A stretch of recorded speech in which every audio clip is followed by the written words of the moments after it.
Hey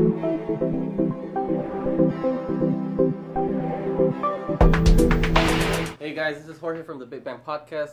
I'm here with my co-host Adrian. So today's episode we'll be talking about the effects on technology on our intellect. So basically, is technology making us dumber? Yes, it is. Quick response. It's like a fucking script now. It is. You were, just before we went on, you were saying about, we were ranting about social media as it pertains to your, recent experience with some people who like to, send or just to fuck around with people. Which is really, it's not an effect per se on our intellect, but it's something that happens that really, why does it have to be this way? I think there's a lot of stupid people, and whenever there's a lot of stupid people, we need them, but when there's a lot of stupid people, things get stupid. I don't think it's making us stupider. I think it's empowering the stupidness. Yeah.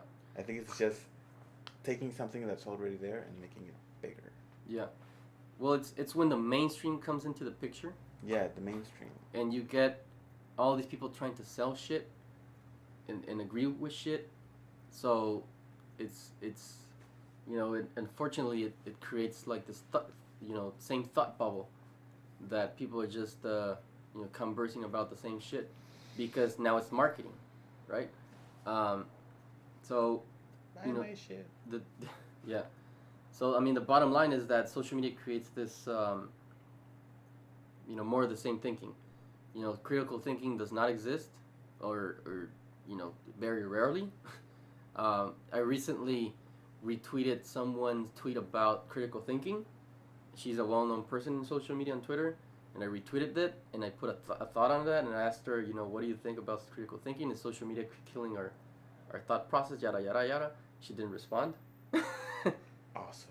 She didn't respond. I was like, well, I was expecting her to respond to that because it's her topic, right? She didn't respond. Why? Fuck, I don't know why. But, it happens. And, that's it, as it goes with social media. It just creates this, did you remember, oh no, you don't remember this, but there's a guy who wrote a book called The Filter Bubble, where he talks about this topic, including Facebook. So you use Facebook more than I do. For me, it's been ages since I looked at my feed on Facebook. One of the reasons why was because and number one, it's cured by Facebook. It's not cured by you. They create the illusion that because you're liking something and whatnot, you're reading the stuff you want to read. But the truth is, it's Facebook's algorithm personalizing for you. And this is what this guy called the filter bubble, where since you are liking the same shit, Facebook wants to show you the shit that you already like. Therefore, they're not showing you stuff that's out of your own thinking. So if you don't like Jorge, what Jorge is posting, that challenges your thinking, you don't like it, Jorge's not going to appear. Or Adrian's. Unfollow. Exactly, that's what happens. So that's what's going on. So the filter bubble is very much still the law of the land with social networks, and that has to do with the marketings and the salespeople and all these fuckers that mess around with their time. Another reason why technology is making us stupid is because it's making things convenient for us. I still know people who put their Google Maps or Apple Maps or any of those under when they're driving somewhere, even though they know how to get there. I think it's stupid because it's like, really? I mean, is this a habit, or you're really just really just delegating part of your brain to Google? I had a thing I used to do whenever I went to a new place and used a GPS. By the third or fourth time, I turned it off and see if I could get there by myself, because I was like, oh, what if I don't have a GPS? I need to know how to get there. I can't rely on machines. Yeah, if you're driving to LA or whatever, and you don't know how to drive around LA, well, obviously you can use a GPS. But if you're driving in Tijuana, for example, to a, I don't know, to a freaking nightclub, and you've lived here all your life, and you put the how to get there, you put the map, you put in the direction and everything. I'm like, what the, really? I mean, it's a bad habit. Yeah. Because you start, it's like, it's like calculators. I still know people who don't use calculators. They like doing the thing in their heads. I find that interesting because they'll tell you, listen, I still want to keep using my brain. I don't want to depend on a fucking calculator. Obviously, there's equations that require a calculator. I'm not gonna do it in my head, but simple things. I mean, you gotta bring in a calculator, please. Like, I mean, that's a very, very, very simple example. Is something that's not even connected to the internet. There's a meme that I think it's on 9gag mainly. That's it's something like admitted that you used to do this too. That there's like a 5+2 on a test, and you still did it with a calculator just to be sure. Yeah, that's insane, man. But see, the thing is, the other problem is that, there's kids now that are being born to the world with all this access to information. That's changing. It's going to change how they educate themselves. And for us, like, it's changing how we read, because, there's if you look at the how we learn, we're used to learning from books. That's where we came from, or acquiring some knowledge from books. Not that's not the only source of learning, but the web, when you're reading off a tablet or off of the phone, off your desktop computer, any of these things, we now see links on the content. So what does our brain do? Because we're highlighting something, we're not really reading, like when we read off a book, which is very fluid. Now we stop and we click. So that takes us off the comprehension part, right? So it's messing around with our fucking brains and how we retain information, and that's a huge problem. Another thing is that I recently read an article that says about 72% of people who retweet something did not read the article. They are just clicking it. They're just retweeting it. There's a thing going on that exposes people who do that, who just comment just by reading the headline of the whatever is posted, and they comment. They don't even Exactly. read the fucking. Exactly. They didn't read the whole stupid. read anything.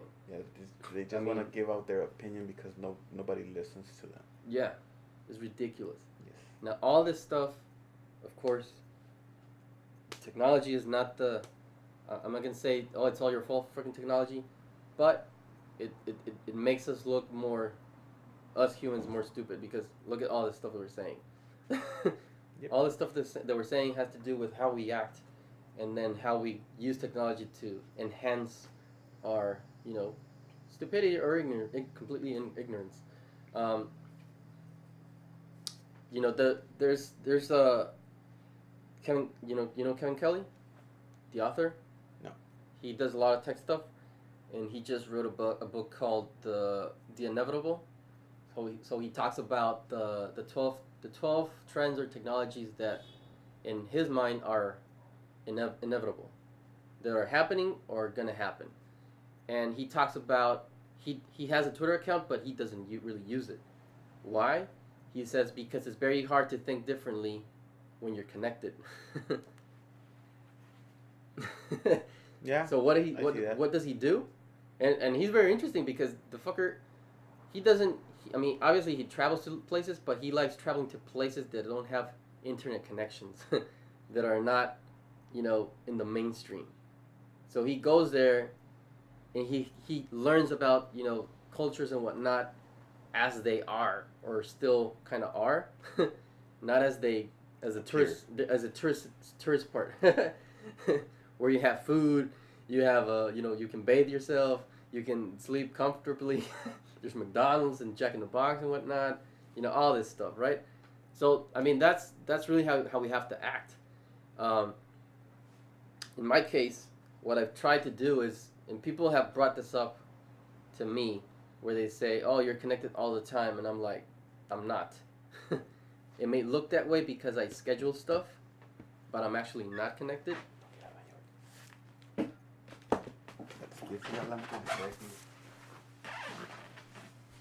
When we're actually not connected, so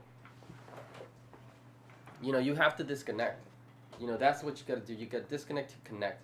What do I mean by that? That in order for us to generate new thoughts, generate new ideas, connect some dots that are unconnected, we need time to really just let our minds go and not have to be distracted by this retweet or that retweet or this new article or this something somebody said and whatnot. But that's really what it comes down to. Another way that technology is making stupid, as I said, was convenience. There are various examples of this. Google is the king of search engines. It's doing us a great service of helping us find information, but now I think it's very much an excuse of, oh, just ask Google for the answer, and I think that's also a bad habit to have, because you become accustomed to asking Google for an answer, when sometimes that answer is not in the best answer there is. You are I think you're kind of like delegating your curiosity to Google, and that's not the right way to do it. Similar to what we become accustomed to with these applications like Instagram. What is Instagram? Instagram's made us into photographers all of a sudden. How? Well, we can all take pictures, and then we can easily apply a filter to it, and then we feel as though we're creating something that's never been created before. So it's like a bad excuse for creativity. We're not really putting the thought into it as a creative action. We're just kind of like I don't know, just kind of like not being really creative, just taking a picture and passing it through a filter. I mean, it's not really creative. It's just that's just easing ourselves into thinking that we're being creative. We're not. A creative person will really take a picture as a photographer and then play around with the filters and whatnot. That's a little more advanced. I understand that, but that's what it takes. Creativity takes effort. It's not supposed to be easy. But that's really how it is.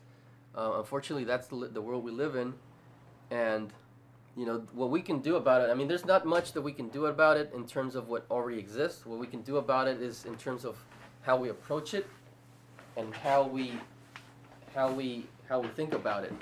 So in my like I was saying, in my case is I don't, even though people think I'm connected to the thing, I'm really not.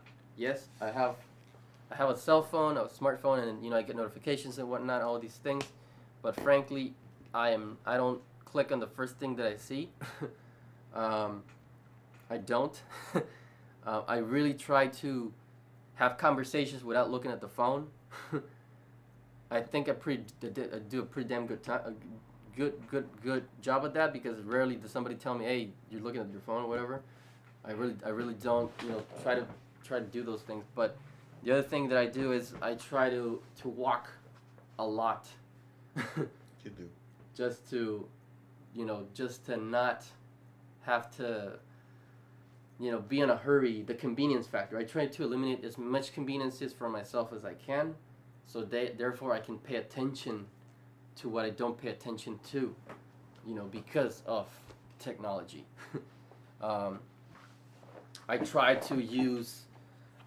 not to use as much reminders as I should. So reminders for me are things that I'm planning maybe 2 weeks from now. So I'll set a reminder for that. But if it's in the same week, during the same day, I don't put a reminder on it. I remember it. Things like that. Use your freaking brain. Yeah. Don't try to delegate everything to your tech stuff. I mean, and understand it. I sent you. I did send you this yesterday, right? I sent you an article from the New York Times where it says that there's this application. I don't remember. I think it's Panamera or something like that. Panera or something. It's an application that people who travel a lot use because it's AI enhanced and the thing does the work for you. Do you remember that article? Let me see if you sent it. Yeah, it was yesterday. I remember that. So that's an example of something that is very convenient. It solves a lot of problems. But see, the problem they're solving is not the one of, oh, remind me of my flight, remind me of that. It's more the problem of what happens if I don't make the flight. What happens if I arrive and I don't have my stuff with me? Stuff like that, like catastrophe type things, and those are the things that I think are more, interesting and really help us and don't make us stupid. You know what I mean? Yeah. As opposed to the stuff where we're just delegating our knowledge and our intellect and our creativity to things. Because I think that's where the main challenge is. It's ridiculous. But when you see people, man, I can't name this guy. I want to, but I can't because I know he's gonna listen to this. He's gonna be pissed that I call him out. But I have a friend who likes recording everything. Why? I don't know why. He doesn't even post it. He likes recording for himself. And I think it's completely stupid. Where is some shit or something like that? Maybe? That kind of thing? He doesn't give me a straight answer. Like he can't, like he doesn't want me to get in there because I'm being curious or I'm just being an asshole just asking this. And I can tell he's not, he's kind of discomfort. He's not comfortable with me talking about that. I think it's more of an insecure thing for him to listen to himself and to look at himself doing shit. But I think it's ridiculous. I think it's ridiculous. I mean, it has nothing to do with technology making us dumb. I think it has to do with technology making us bring out our insecurities to the front. Oh, I have a perfect example for that. Okay, so technology, right now you can take pictures up the wazoo, okay, Yeah. with your phone. You have thousands of pictures. It's okay, you can take so many pictures. You take pictures of your fucking food. Okay, so here's the thing. Let's go back 40 years, 45 years. Okay, so we got, and I'm holding the camera in my hand because you can't see. It looks very old, yeah. It is That's a a very good camera. This is a camera from the 70s. It was produced in the Yashica. 70s. Yashica. Yeah, Yashica Mat 124G. This is what it's known as a medium format camera, and I think I showed you the size of the film or the picture, which is this size compared to 35 millimeter film, which is like 4 times bigger. So here's the thing: these cameras were mostly used for magazine shoots. You had to shoot medium format to be able to print it in a magazine because of the higher quality and all that good stuff. The thing is, this camera, when it first came out, it could only take 12 pictures per roll. Then you had to change the roll and take more pictures. Mm-hmm. Eventually, it could take 24 pictures per roll. Eventually, not all the medium format cameras could do that. This one could. So, a lot of people don't care about your food or a lot about things that don't deserve to be photographed. Yeah. So what this camera did is you had to think about your pictures. Your pictures. You yeah. had to make sure it looked good before you actually took it. Because we're talking about, even right now, if you buy a medium format roll, 12 pictures, it's going to be about $10. Then you have to develop it, and it's like $13. And then you need to scan them to put them into your computer, and that's like another $15 or $10, something along those lines. So you're talking about what, $30, $25, $35, just to take 12 pictures. You're gonna think a lot about the pictures you're gonna take. Yeah. And you're not gonna be posting stupid shit that no one cares because it's expensive. Exactly. So with technology right now, with all the pictures you can take, everyone takes a shitload of pictures. And what happens with that?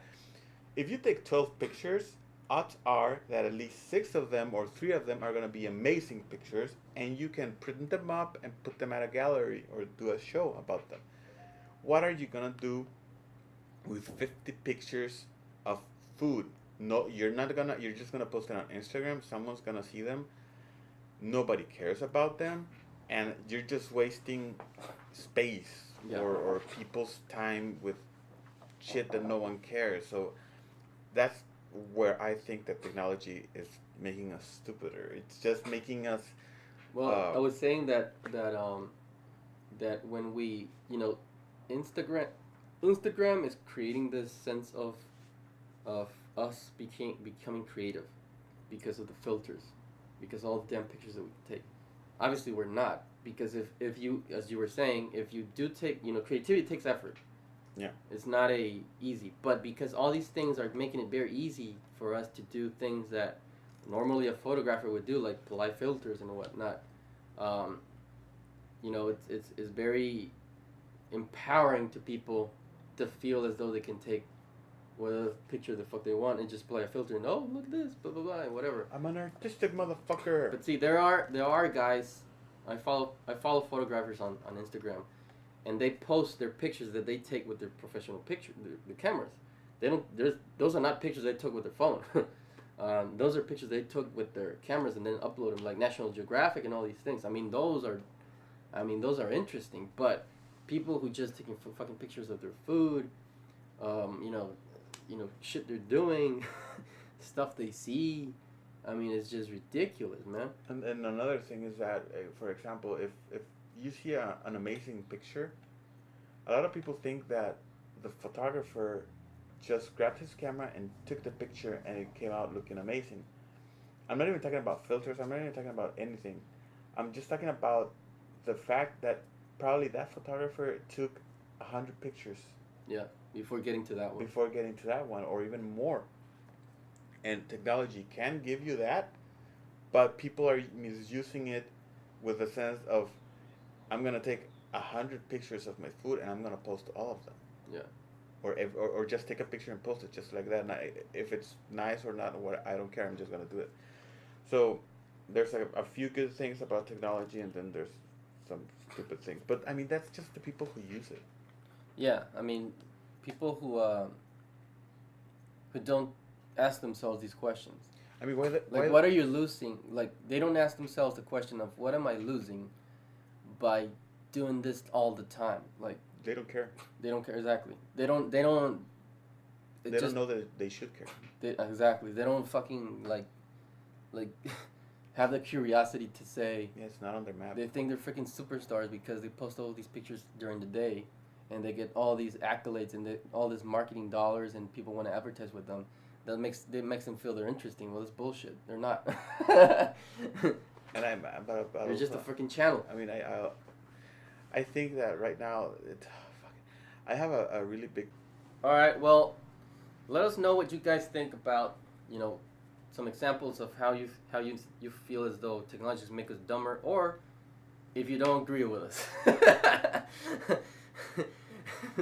I mean, I mean, obviously there's various reasons why technology is not making us dumber, but I think it's like, it's like it's the eye in the beholder. It's like, yeah, it's within any of us to decide whether or not how we use it. At the end of the day, it's a tool. It's not thing that has to replace us. I mean, we don't want it to replace us. We want it to use it and enhance us. So whether or not you agree with us, who gives a shit? It is making us dumber. Yeah. All right. Well, we'll talk to you next week. Laters.